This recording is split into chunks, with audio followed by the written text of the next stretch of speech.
Thank you, Madam Speaker. We have asked the budget allocation for the works that we can do in 2016. If we can do work for $5 million, why should I ask 10 million? So whatever we have asked in the budget, we will carry out, and the balance will be taken in 2017. Thank you, Madam Speaker. Thank you. I give the floor to the Honourable Nico Noikula. Does the Minister know that there are villages in Naitasiri, Nawakele, for example? Order, please ask a question. You don't ask what he knows. Just ask the question, please. Does he know? This is supplementary. Ask the supplementary question. Do you know there are villages there that carry electricity to Suva? And don't ask on the first person, second person. With the Honourable Minister. Does the Honourable Minister Thank you.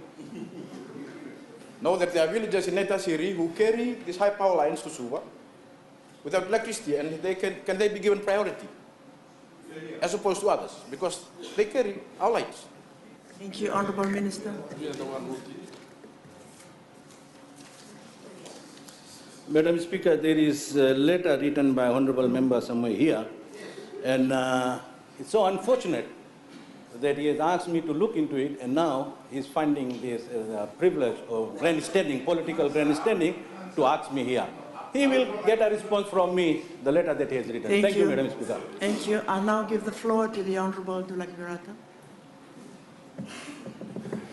Thank you, Madam Speaker. Honourable Minister, when will the members of rural electrification schemes that have paid their deposits but the projects have not been carried out get their refunds, and if also interest will be paid? Thank you. Thank you. Honourable Minister, could you answer that last, third supplementary question?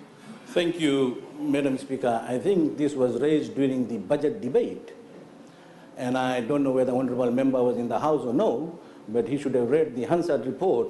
What we have said, that those who have paid and where the work has commenced, those refundable will not be there. But those who have paid their deposit and the project has not started, we will refund them upon their request. Thank you, Madam Speaker.